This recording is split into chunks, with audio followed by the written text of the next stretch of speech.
तर मुंबई मनपासाठी सध्या सगळ्याच पक्षांकडून रणनीती आखली जाते। काय कुठे घडामोडी घडतायत पाहूयात टॉप 9 बातम्यांमधून। अजित पवारांना सोबत घेऊनच जागा वाटपासंदर्भात चर्चा। महायुती डॅमेज होईल असं काम करणार नाही, महायुतीमध्ये मनभेद होणार नाहीत याची काळजी घेऊ, बावनकुळेंकडून स्पष्ट। आशिष शेलार यांनी घेतली एकनाथ शिंदेंची भेट। मीरा रोड मनपा निवडणूक एकत्र लढण्यावर दोन्ही नेत्यांमध्ये 1 तास चर्चा। लवकरच युतीची घोषणा करणार असल्याची ही शक्यता।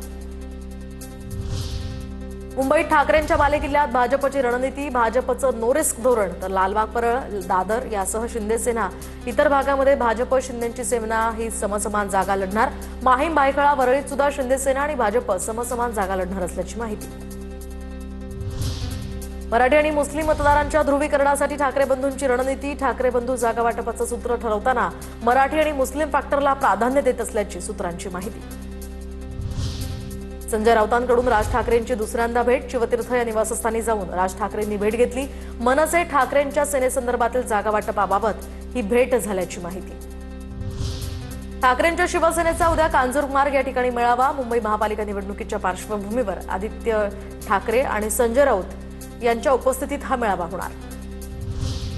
आमदार खासदार नेत्यांच्या कुटुंबातील असक्रिय सदस्यांना तिकीट देऊ नका, कार्यकर्त्यांना संधी द्या, नातलगांना नको। भाजपचे आमदार संजय उपाध्याय यांचं मुख्यमंत्र्यांना पत्र। मुंबईमध्ये महाविकास आघाडीसोबत लढावं असं पक्षाचं मत। मुंबईच्या विकासासाठी एकत्र आलं पाहिजे, सुप्रिया सुळेंची प्रतिक्रिया। तर स्थानिक नेते निवडणुकांसंदर्भात निर्णय घेतील, सोमवारपर्यंत सगळं चित्र स्पष्ट होईल असंही वक्तव्य। आम आदमी पार्टी मुंबईतील सर्व 227 जागा स्वबळावर लढवणार। उमेदवारांची यादी जाहीर। महाविकास आघाडीचे घटक पक्ष असलेल्या ठाकरेंची शिवसेना आणि काँग्रेसची मोठी कोंडी होणार।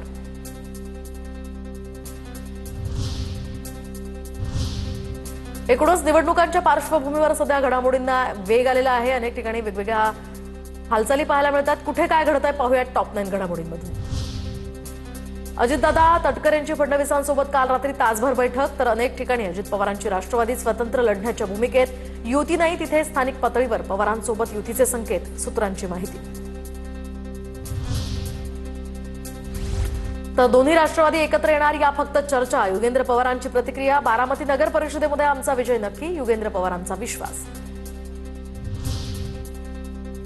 एकनाथ शिंदेंची शिवसेनेच्या सर्व प्रमुख नेत्यांसोबत चर्चा। दादरमधील वसंत स्मृतीमधील भाजपसोबत झालेल्या बैठकीतले सर्व तपशील नेत्यांना देण्यात आले। एकमतानं 150 जागांवर केलेल्या ठरावावर सेनेच्या काही नेत्यांचा आक्षेप असल्याची ही चर्चा।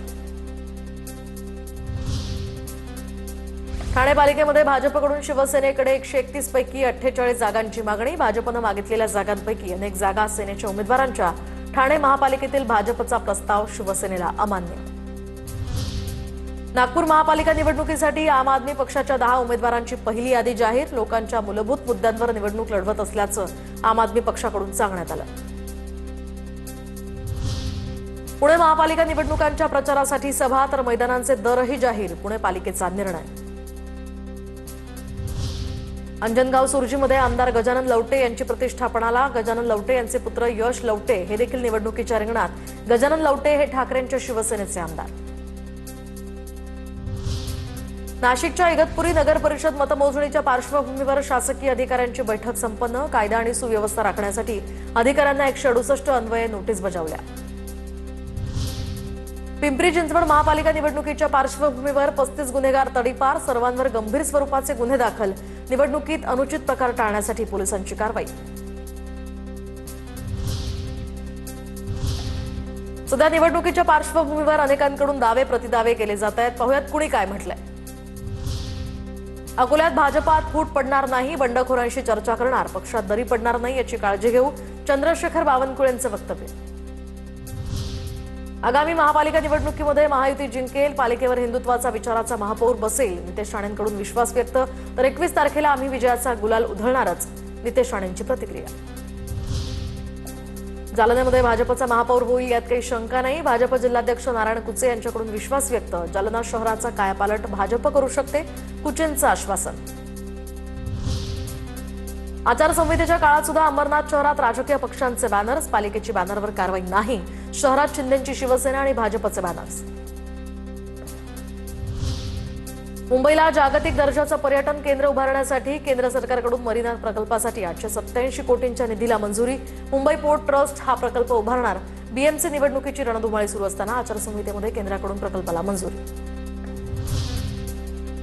महाराष्ट्र प्रदेश काँग्रेसच्या निवडणूक समितीची बैठकीला महाराष्ट्र काँग्रेसचे प्रभारी रमेश चन्नीथला, प्रदेशाध्यक्ष हर्षवर्धन सपकाळ, आमदार भाई जगताप, यूबी व्यंकटेश आणि इतर नेते उपस्थित. जळगाव जिल्ह्यात महापालिका निवडणुकीसाठी युतीसाठी पहिलं प्राधान्य महायुतीला असणार. युती झाली नाही तर पुढची पावलं प्रदेशाध्यक्षांच्या सूचनांनंतर ठरतील. जळगाव महापालिका निवडणुकीसंदर्भात अजित पवारांच्या राष्ट्रवादीच्या अनिल पाटलांकडून भूमिका स्पष्ट. इचलकरंजी महानगरपालिकेची पहिलीच निवडणूक तर इचलकरंजी शहरामध्ये महायुतीतूनच निवडणूक लढवणार, प्रकाश आंबेडकरांची माहिती. सोलापुरात काँग्रेस खासदार प्रणिती शिंदेंना धक्का. काँग्रेसचे माजी नगरसेवक विनोद भोसले यांचा भाजपात प्रवेश. प्रणिती शिंदेंचे निष्ठावंत म्हणून विनोद भोसले यांची ओळख, तर पालकमंत्री जयकुमार गोरेंच्या उपस्थितीत त्यांनी भाजपात प्रवेश केला.